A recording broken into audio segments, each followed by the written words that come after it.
So in the last lecture हमने almost सारे postulates जो है बोर्स के, जो एजम्पशंस है वो सब डिस्कस कर लिए है ना। Everything we have discussed, all the postulates, everything. कुछ ऐसे टर्म्स भी थे जैसे फर्स्ट एक्साइटेशन 1 से 2, second excitation energy, second excitation energy 1 से 3, थर्ड एक्साइटेशन एनर्जी 1 to 4, हाँ ऐसे याद आ रहा है। Ionisation energy first to infinity, very good है ना। उसी तरह से अगर आपसे आज के बाद पूछे first separation energy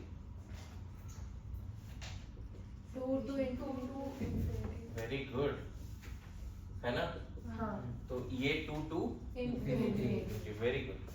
second separation energy 3rd to very infinity, good है ना। सेकंड सेपरेशन एनर्जी तो 3rd to infinity, third to infinity and so on, ऐसे चलेगा। ये है ना। And then we have first excited state, second first excited state orbit, है ना। First excitation energy and first excited state अलग अलग चीज है। फर्स्ट एक्साइटेशन एनर्जी का मतलब हो जा रहा है 1 to 2 नहीं, and first excited state second तो second orbit, orbit. Third excited state, third excited state fourth orbit, है ना। Third excited state, fourth orbit, fourth orbit. इस तरह की बातें गड़बड़ तो नहीं होगी, नहीं, बोलो नहीं। मॉड्यूल से देख के एनर्जी एनर्जी का डेफिनेशन लिखना है।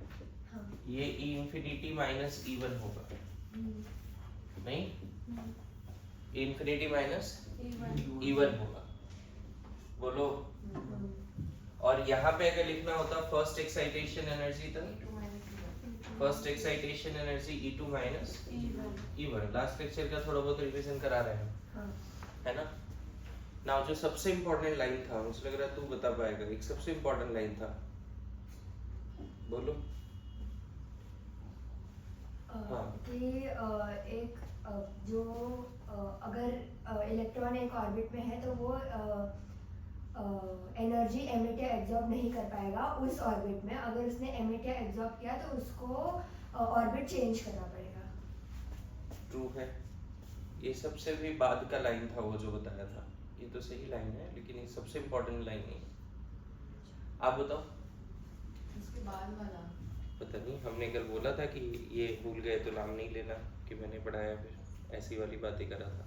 हाँ वो वाली, वो लास्ट में बताई थी सबसे। अब जब Difference तो वाली। बताओ ना। The energy absorbed or emitted by an electron should be equal to the difference of the two should energy भी नहीं, level. मस्ट भी। Must be. शुड भी नहीं, क्या मस्ट बी। मस्ट भी, क्या मस्ट भी। Equal to the difference of two energy levels. अभी याद आया कुछ ऐसा? हाँ कभी भी ट्रांजिशन अगर होगा, मान लो ये न्यूक्लियस है ना। मान लेते हैं यहाँ तक फील्ड है, यहाँ तक फील्ड है। हमें नहीं पता ये 1 2 3 4 है क्या है, नहीं पता। मान लेते हैं N1 है और ये उससे दूर है तो ये N2, और confirm N2 greater than N1 होगा। बड़े ऑर्बिट दिख रहे हैं तो उसका नंबर ज्यादा होगा, राइट। बोलो। अब कल जो सिखाया था उसमें ऐसी वाली बात है कि इलेक्ट्रॉन अगर यहाँ से यहाँ जाएगा लोअर से हायर तो एक एनर्जी पैकेट क्या करेगा, एब्जॉर्ब करेगा, तभी वो जाएगा यहाँ से यहाँ। सिखाया था। एक पैकेट ऑफ एनर्जी क्या होगा, एब्जॉर्ब होगा।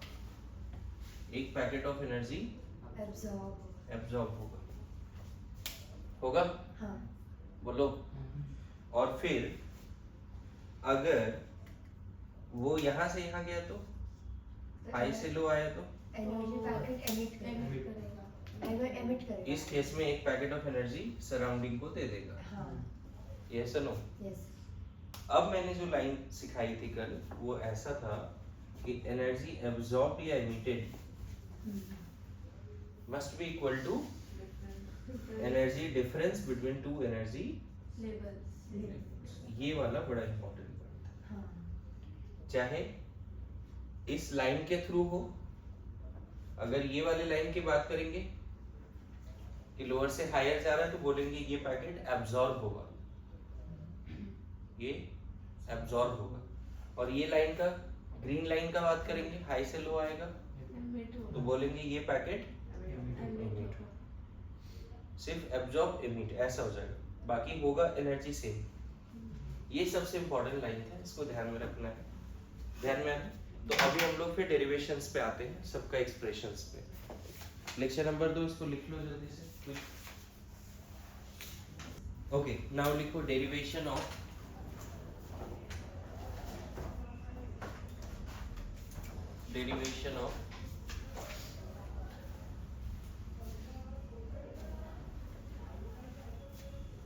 पहला total energy of electron in nth orbit, है ना, total energy of electron in nth orbit Pn, potential energy of electron in nth orbit Kn, kinetic energy of electron in nth orbit Vn, velocity of electron in nth orbit Rn, radius of nth orbit,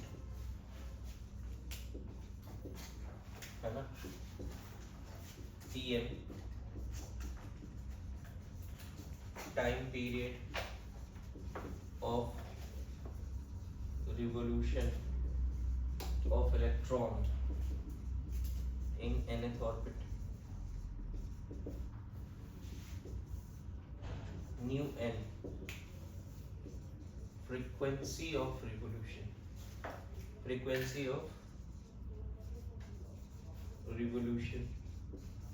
of electron in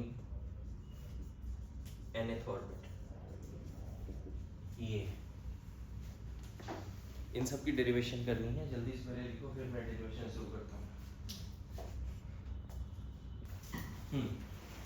देखो derivation start होगा दो equation से, और वो equation पे कल हमने बात किया था। कौन सा दो इक्वेशन है बताओ? जो परमिसेबल ऑर्बिट्स हैं, परमिसेबल ऑर्बिट्स जो है क्या क्या है, या जो परमिसेबल ऑर्बिट है उसमें कौन से दो कंडीशन सेटिस्फाई होना मस्ट है? mv square by r equals to k q1 q2 by r square, और दूसरा था mvr equals to h by 2 pi। Very good. NH/2 अब देखो, मान लेते हैं ये न्यूक्लियस है और इसका फील्ड है, और यहाँ पे मान लेते हैं कोई एक nth ऑर्बिट है। हमें नहीं पता ये फर्स्ट है, सेकंड है, थर्ड है, लेकिन कौन सा ऑर्बिट है?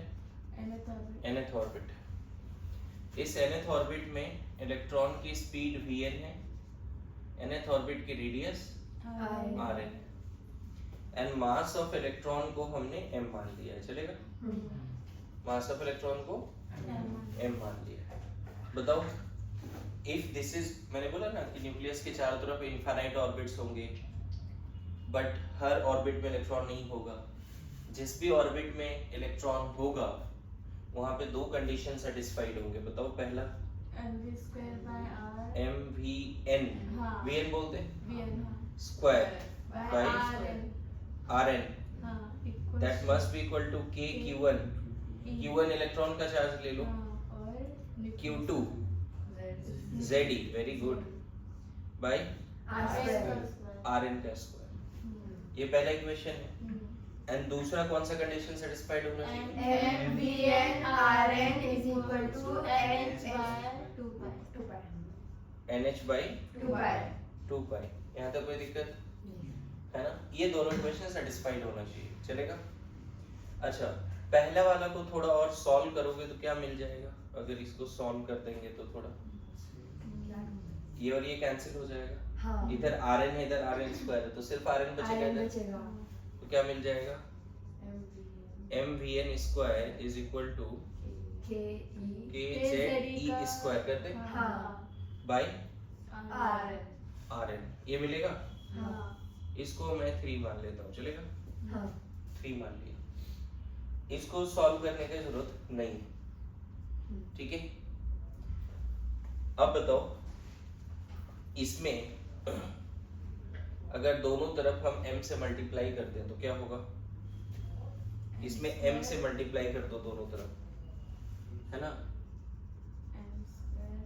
Multiply m mass of electron both side इन 3, क्या मिलेगा? तो m square vn square m vn का होल स्क्वायर Whole करते हैं square। डायरेक्ट, हाँ क्योंकि m है और एक m और आया तो m स्क्वायर हो गया, vn स्क्वायर है, हाँ। इधर भी m रहना देना है ना, हाँ क्या मिलेगा? k K z e square. z को मैं थोड़ा ऐसे लिख रहा हूँ, चलेगा? हाँ कट कर दे रहा हूँ बीच में, 2 जैसा ना लगे। गुड टू हाँ, गो, हाँ। गुड टू गो, हाँ बढ़िया। Into m by by Rn Rn, बोलो यहाँ तक समझ में आ रहा है? हाँ ये सब फॉर्मूला नहीं है, बस ऐसे ही मैं बॉक्स बना रहा हूँ। जो एक्चुअल फॉर्मूला है, जो याद करना पड़ेगा ना, उसको मैं बॉक्स में रखता हूँ, सबको नहीं रखूंगा, ठीक है? जो याद करने वाला फॉर्मूला है उसको बॉक्स में रख दूंगा, चलेगा? अच्छा, इसी को मैंने मल्टीप्लाई किया, मान लेते हैं ये 4 है। 4 क्या है? 4 है। अब बताओ, फ्रॉम 2 mvn क्या लिख सकते हैं? nh by 2 pi Rn। कोई हाँ। तकलीफ है? नहीं 2 को देखो ना, ये 2 है। mvn क्या लिख सकते हैं? इसको तो डिवाइड कर दिया, हाँ बोलो। हाँ इसको मान लेते हैं हम 5। नाउ पुट 5 इन 4। 5 को 4 में रख देते हैं। हाँ कौन सा 5 4? mvn का वैल्यू जो है यहाँ रख देते हैं। हाँ गुड टू गो, इतना मैथ समझ में आ रहा है? mvn का वैल्यू यहाँ रख देते हैं, क्या मिल जाएगा? तो NH by 2 pi Rn whole 2 pi square Rn का whole square whole square is equal to KZE square m by Rn। मिला? हाँ बोलो, हाँ थोड़ा इसको सॉल्व करते हैं बच्चे, क्या मिलेगा अभी देखो, सॉल्व करते हैं। n square H square h square by 4 pi square Rn square square और Rn कट जाएगा k z square m by Rn Rn। Very good. Square Rn cancel हो गया, हाँ Rn सिर्फ यहाँ बचेगा, हाँ उसको उधर भेज देते हैं Rn को, तब क्या लिख दोगे? 2 square by square 4 pi square equals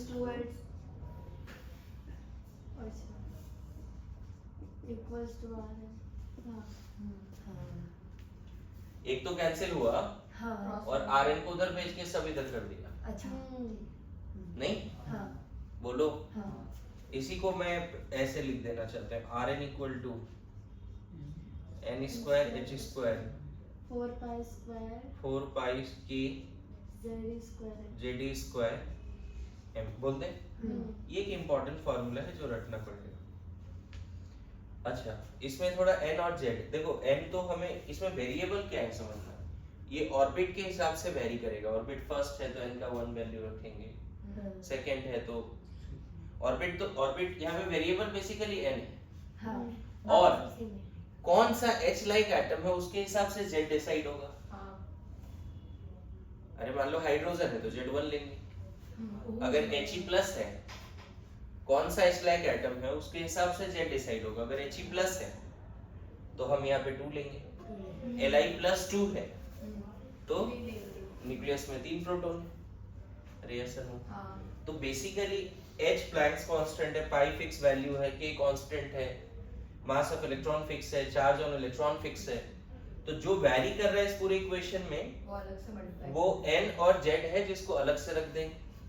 तो Rn इक्वल टू क्या रख सकते हैं? h square by 4 pi square k e square m multiplied by n square by whole multiplied by n square by z. समझ में आया? इसको नहीं याद करके इसको याद कर लोगे ज्यादा अच्छा रहेगा। इसको मान लो मैं बोल देता हूँ 6।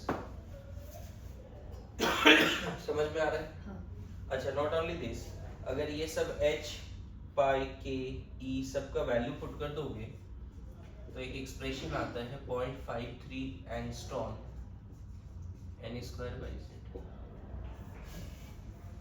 समझे? सबका वैल्यू रख दिया हमने, सबका वैल्यू रख दिया। इसी को है ना एक नया कांस्टेंट मान सकते हैं r0 n स्क्वायर बाई, इसको भी याद रख सकते हो 7, इसको 8। समझ में आ रहा? अब ये है क्या पूरा पार्ट, इसको थोड़े समय के बाद, अभी लिखो नहीं, टाइम देंगे लिखने का, अभी समझो, पूरे समय के बाद थोड़ा बात करते हैं। रेडियस ऑफ nth ऑर्बिट आ गया। अब एक काम करो, जो ये Rn है, Vn इक्वल टू क्या लिख सकते हो बताओ? फ्रॉम टू क्या लिख सकते हो? ये इक्वल टू nh फ्रॉम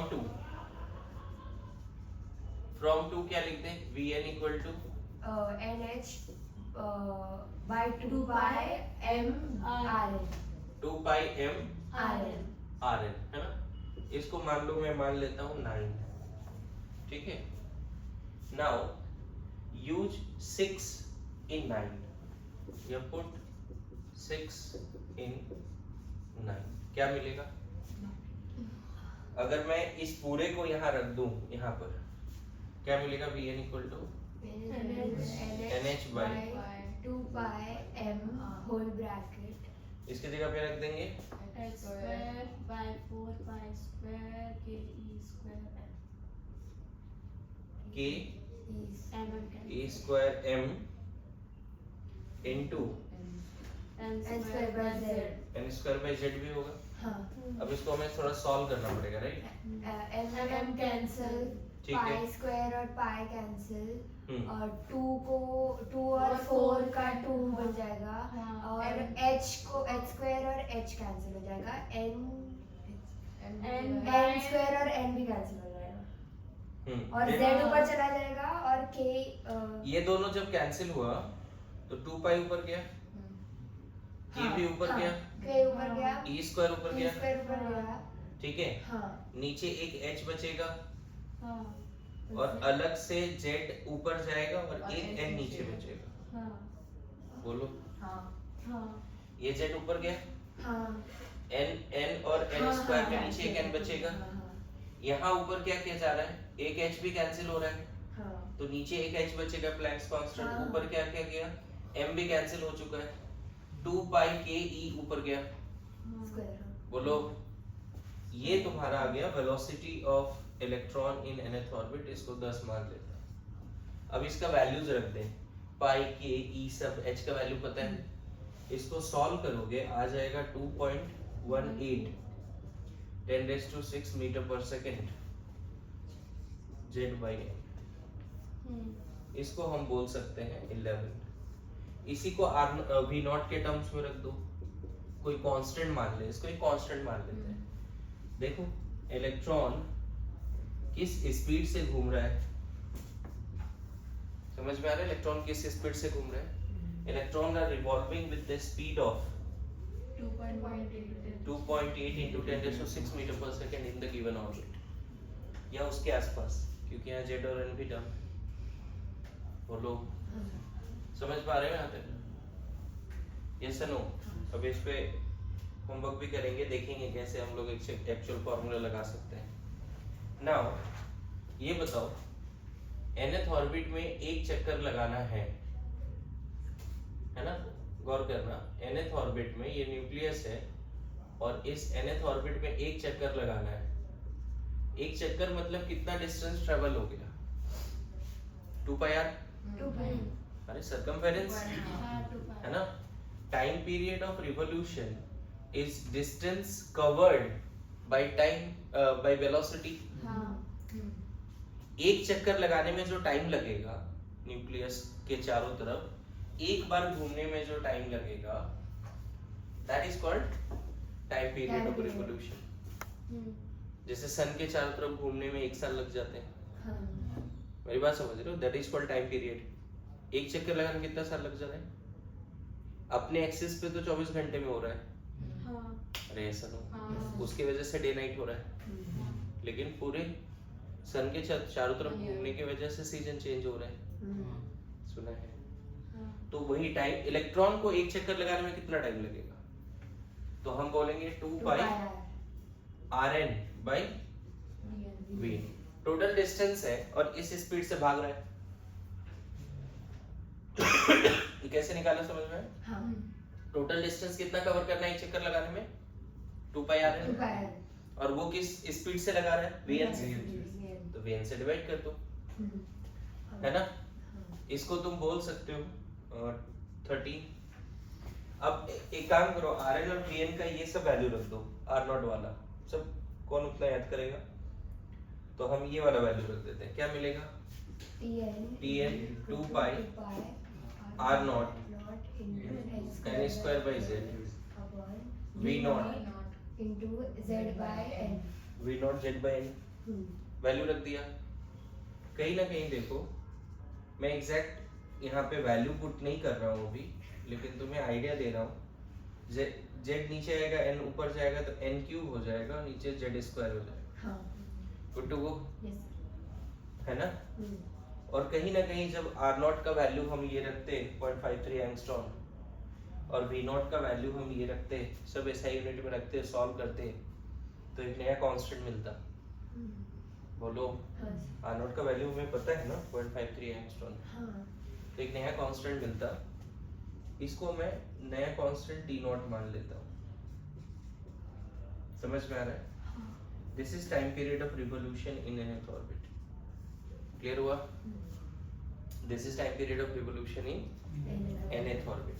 अब क्वेश्चन ये पूछा जा रहा है कि 1 सेकंड में कितना चक्कर लगा लेगा? एक और डेरिवेशन, फ्रीक्वेंसी। मैंने पढ़ा है frequency is reciprocal of time period. सुना होगा कभी, है ना? एक चक्कर लगाने में इतना टाइम लग रहा है, 1 सेकंड में कितना चक्कर लगा लेगा? तो 1 by time taken for 1 revolution. इसको समझाने में बहुत एफर्ट लगा था उस समय, कि अगर टाइम पीरियड पता है तो फ्रीक्वेंसी 1 बाई टाइम पीरियड होता है ना? बताया है। तो कुछ नहीं, इसको 1 बाई Tn कर दो। Tn तो हमको पता है। देखो फिर से बोल रहा हूँ, Tn is the time for 1 चक्कर।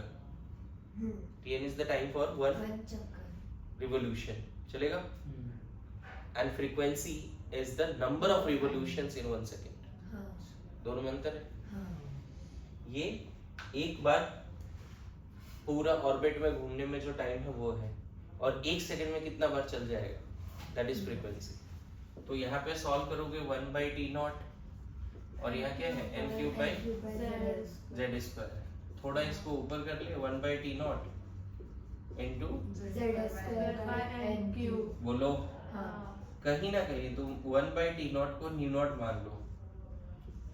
कांस्टेंट तुम चाहो तो वैल्यू कैलकुलेट करके पुट कर सकते हो बच्चों, उसमें दिक्कत नहीं है, लेकिन तुमको एनी हाउ याद रखना पड़ेगा कि टाइम पीरियड का क्या था formula and frequency of revolution का क्या फॉर्मूला था। अभी तक हमने एनर्जी वगैरह का नहीं किया, अभी 4 एक्सप्रेशंस किए हैं, 3 एक्सप्रेशंस और बचे हैं, total energy, potential energy and kinetic energy. तो पहले इतना लिख लो, फिर आगे बढ़ते हैं। लिखो जल्दी। सो अभी हम क्या करने वाले हैं, आगे का एक्सप्रेशन नहीं करेंगे अभी, पहले हम रेडियस निकालना सीखेंगे ऑर्बिट का, और वेलोसिटी भी निकालना सीखेंगे, ठीक है? ओके। जैसे मैं बोलूं H एटम के लिए रेडियस और वेलोसिटी निकालो for H atom, for H atom. पहले तो H एटम Z का वैल्यू 1 है बच्चे, तो रेडियस का जो एक्सप्रेशन है H एटम के लिए, देखो 529 ऐसे लिखते हैं angstrom, n square by z लिखते हैं, और z की जगह पे क्या रख देंगे हम लोग? 1 नहीं, z की जगह पे क्या रख देंगे? तो कोई बोले H एटम के लिए रेडियस का एक्सप्रेशन बताओ, जैसे ही ब्रैकेट में radius of nth orbit for h atom, इसको क्या पढ़ेंगे? Radius of nth orbit for h atom, और इसको लिख देंगे कितना? 0.529 भी लिख दो, 0.53 भी लिख दो, n स्क्वायर लिख दो, बस यही होगी एक्सप्रेशन h के लिए।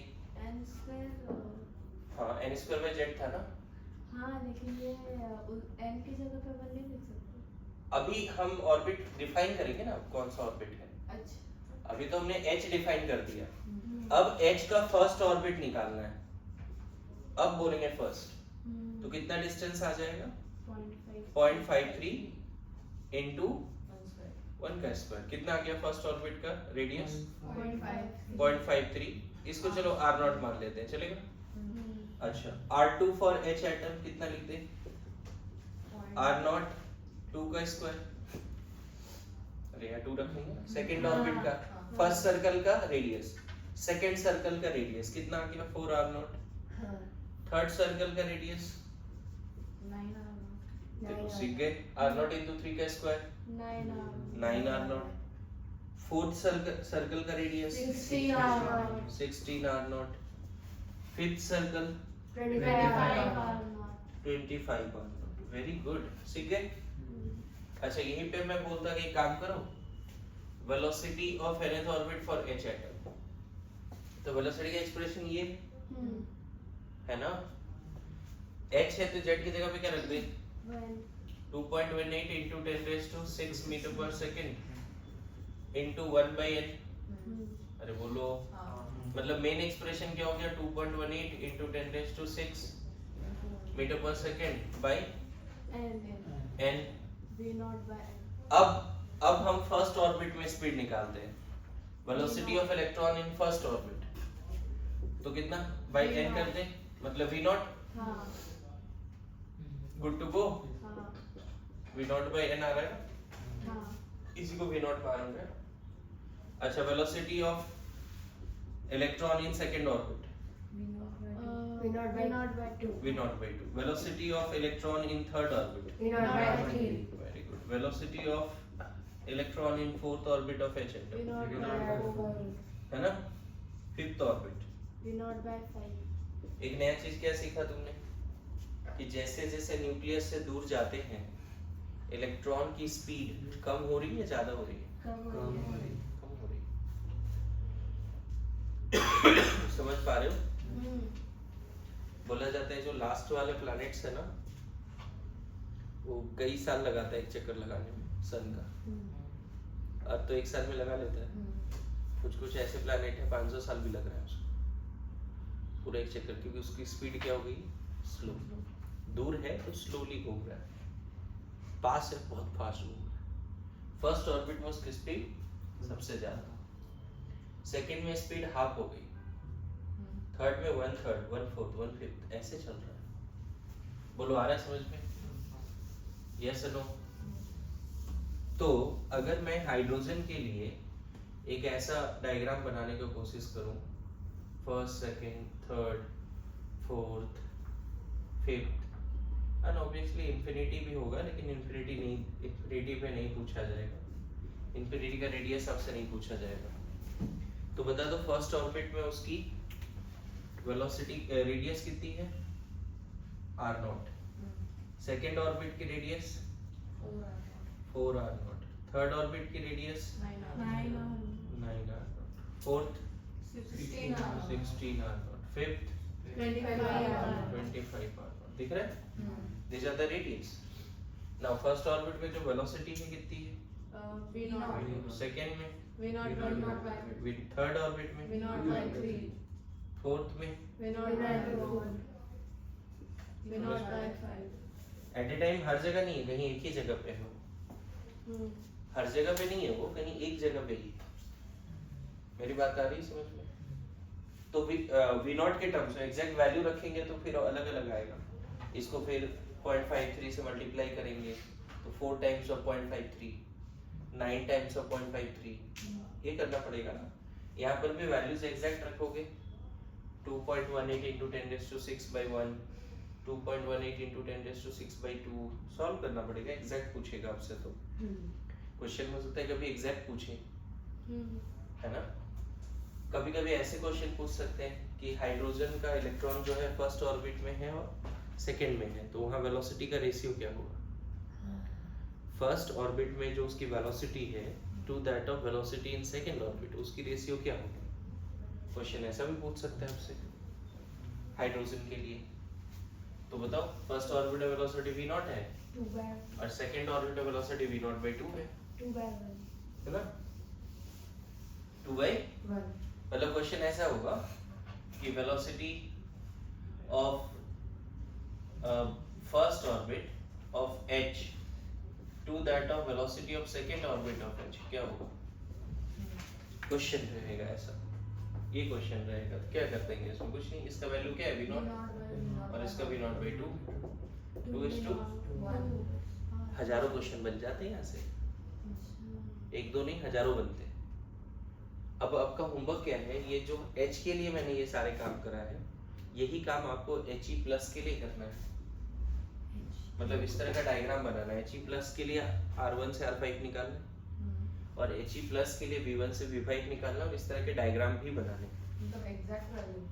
हाँ, मतलब V नॉट R नॉट के टर्म्स में निकालो, अच्छा। बेटर रहेगा।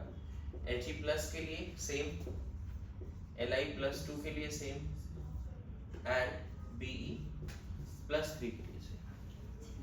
ठीक है, कैसे कर पाएंगे? थोड़ा हेल्प कर देता हूँ आपको। देखो, अगर वेलोसिटी रेडियस का बात करें, radius of nth orbit for He+, ठीक है, कैसे होगा? देखो, बस यहाँ पे क्या करना है, He+ है ना, तो एक्सप्रेशन क्या था? 0.53 एंगस्ट्रॉम n² z था। तो He+ के लिए z का वैल्यू कितना है? 2 z हमेशा फिक्स है इसके लिए 2। z कितना है? तो आपको क्या रखना पड़ेगा? 0.53 एंगस्ट्रॉम n²/2, मतलब एक्चुअल में R0/2 into n²। आया समझ में? अब यहाँ पे n का वैल्यू 1 2 3 4 5 पुट कर लो, आंसर आ जाएगा। रेडियस फर्स्ट ऑर्बिट का निकालना है। nth ऑर्बिट का रेडियस का फॉर्मूला बता दिया, किसके लिए? He+ के लिए, क्योंकि He+ के लिए z का वैल्यू 2 होता है। उसी तरह से अगर मान लो बोलता है radius of nth orbit of Li+2 0.53 angstrom by R0 n² by 3 by 3, क्योंकि इसके लिए z का वैल्यू कितना होता है? 3। उसी तरह बोलता है radius of nth orbit of Be+3 R0 n² divide by 4। जैसे ही H लाइक एटम डिफाइन कर दिया तो z का वैल्यू 4 हो गया। बोलो, क्योंकि उसके न्यूक्लियस में 4 प्रोटॉन है। उसी तरह बताओ velocity of nth orbit of He+, velocity of nth orbit of He+ क्या लिखोगे? v not by 2